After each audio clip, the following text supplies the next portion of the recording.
Ciao chitarristi, sapete quanto a me la Strato piaccia? Non è italiano. Meno di così.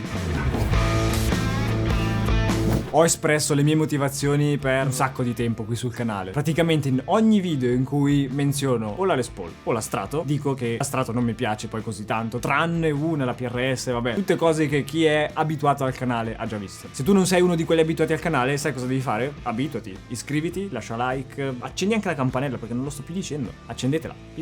Ora, perché ho iniziato a parlare di queste cose delle Strato? Perché ultimamente ho iniziato ad integrare il sound Stratocaster anche in produzioni della mia band. Ora, non destabilizzatevi come è successo a me quando ho realizzato la cosa. Però, utilizzando la PRS SE Silver Sky in alcune produzioni in cui magari era richiesto un sound un pochettino più funkeggiante, mi sono ritrovato che, cavolo, sono partito solo 7 corde pick up attivi. Poi sono passate ai pick up passivi. Poi ho detto, ma sai che lì quel solo lì fatto con la tele, e adesso sono arrivato anche al funk con la Strato, sta iniziando a diventare utile la cosa. Però comunque le cose che ho detto che non mi piacciono della Strato continuano a non piacermi. Ad esempio il potenziometro del volume mai è andato giù, ma comunque sta di fatto che ho iniziato ad integrarla nel mio flusso di lavoro. Ad esempio, adesso vi faccio sentire una cosa bellissima, cioè quel pezzo di chitarra un pochettino funk che è stato messo all'interno di una canzone. Non è ancora uscita, quindi non posso farvela sentire intera. Accontentatevi della chitarra clean isolata.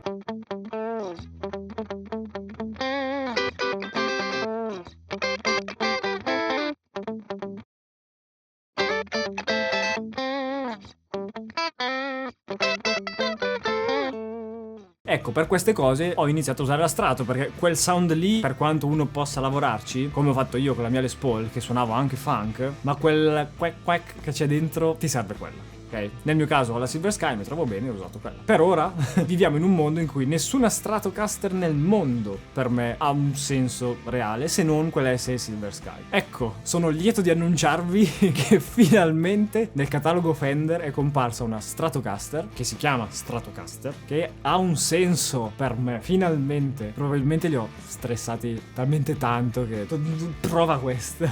E quindi ragazzi di Musical Store 2005 me l'hanno mandata, perché anche loro hanno detto dai, su, provala, vedi che questa ti piace. Preparatevi perché non è una classica Fender Stratocaster, ma è questa Squier Contemporary.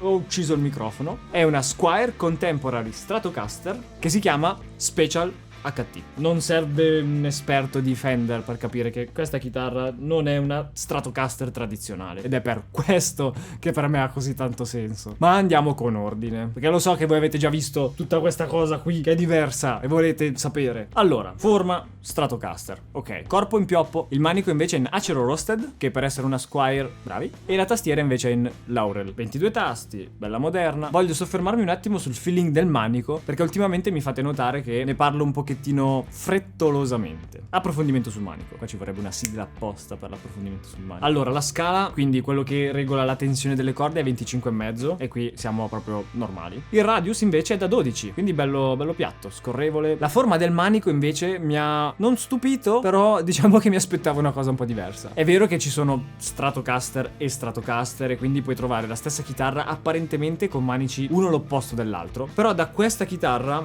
così moderna mi aspettavo un manico di quelli, sai, no, tipo alla Ibanez, super piatto. E invece no, manico forma C, che riempie bene la mano e devo dire che ha un bel feeling, soprattutto l'acero roasted. Ultimamente lo sto provando su un sacco di chitarre. Se dovessi fare una chitarra mia col mio nome sopra avrebbe l'acero roasted per il manico. Ed è soprattutto molto comoda, sia nelle posizioni più alte, quindi verso la paletta, quindi accordi, ritmica, tutto quello che volete, ma anche in alto. Quando andiamo in alto, sulle corde più alte, di solito il problema qual è? Che c'è quel blocco di legno qua dietro dove c'è la piastra per avvitare body e manico, che dà un po' fastidio magari soprattutto sulle chitarre più di concezione vintage style. Qui l'hanno smussato completamente, ok, non è un easy access tipo quello che ho sulla mia Schecter, è smussato quel tanto che basta per permettere alla mano di essere super comoda per arrivare ai tasti più alti, cioè si arriva al 22esimo tasto veramente comodi, quindi bravi, cioè cosa possiamo dire, bravi. Il capotasto come larghezza, ampiezza 42 mm, anche questa cosa me la chiedete spessissimo, e il capotasto è in grafite. Ora, questa chitarra fa parte della linea Contemporary. Quindi, cosa vuol dire? Chitarre contemporanee, figlie dei nostri tempi, potremmo tradurre. Sono chitarre strane. Ci sono tantissime altre chitarre. In questa linea mi sembra c'era la Starcaster, quella tutta nera con i pick up attivi. Spettacolo. Questa secondo me gli dà una paga che non avete idea. Bella, aggressiva. Questi pick up sono configurati in una maniera che tra un attimo non vedo l'ora di farvela sentire. Ma parliamo un attimo del perché questa Stratocaster ha così tanto senso. Perché il manico sì, va bene, ma la cosa che rende questa chitarra così sensata per me è che tutte quelle caratteristiche da Stratocaster sono un po' sparite. Quindi, ponte fisso, penso sia lo stesso che abbiamo visto sulla la Fender 90, bello nero, esteticamente mi piace un sacco, soprattutto sulla chitarra bianca. Ma poi ci sono i potenziometri che non sono più 3. Grazie. Abbiamo un volume, un tono, e il volume guardate dov'è? Guardate dov'è? Bello lontanino, che non ci sta. Il mignolino è al suo posto. Gira, lo giri quando vuoi tu. Cioè, se fate il confronto tra questa chitarra e una Fender Stratocaster tradizionale, la Stratocaster tradizionale ha il potenziometro che praticamente è sotto la vite del pickup, è praticamente più o meno in questa zona qua, molto molto attaccato. Qui invece, avendo eliminato un potenziometro, hanno avvicinato i due.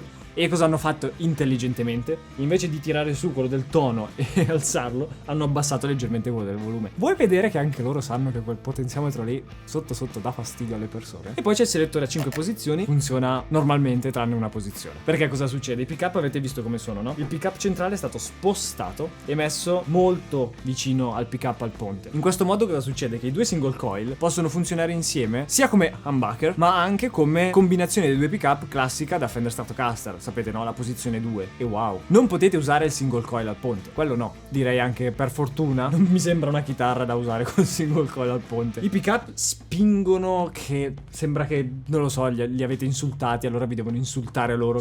Urlano veramente. E sono dei pick up Squier, sono gli SQR, stessa linea di pick up che abbiamo visto sulla Starcaster. Belli belli. Hanno quella crunchy quando suoni, soprattutto col suono distorto. La prima cosa che ho fatto l'ho attaccata e ho detto devo provarla col suono della mia band. Ho fatto l'accordatura drop re, ho fatto un accordone pieno con tutte le corde e cavolo che bello sentire tutte le note. Quindi come funziona questo selettore? Funziona in tutte le posizioni in modo normale. Partiamo dal manico. Abbiamo pick up al manico, combinazione tra manico centro, posizione 4 strato. Al centro abbiamo solo il pick up centrale e poi abbiamo la posizione 2 con pick up centro più ponte, ma quella classica da Stratocaster. Se lo mettiamo nella posizione 1, questi due pick up diventano praticamente un humbucker. Volano schiaffi, pugni, gomitate fortissimo.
Quindi avete capito perché questo a strato ha così tanto senso per me. Finalmente. Se mi fate queste cose, io la forma a strato la suono anche. Comunque, di solito le persone quando vedono questa chitarra dicono sembra un LTD. C'hanno ragione, è vero. Guardatela, non sembra uscita da casa Fender sta cosa. Ah, comunque non vi ho detto dei tasti, che sono posati bene, lucidi, non grattano. Finalmente un lavoro ben fatto. La cosa che mi piace di meno è la paletta, perché il palettone così Fender non mi è mai piaciuto. E non...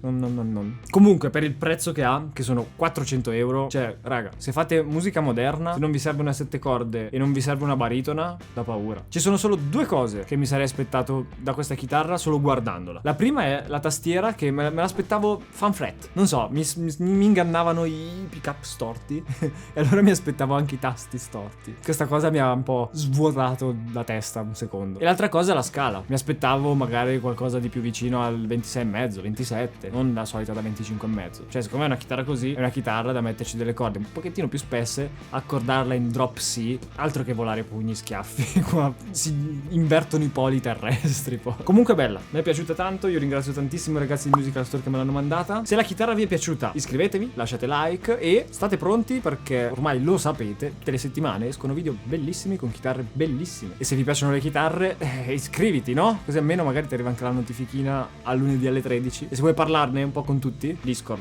qui sotto. Sono un Teletubbies. Ciao ciao.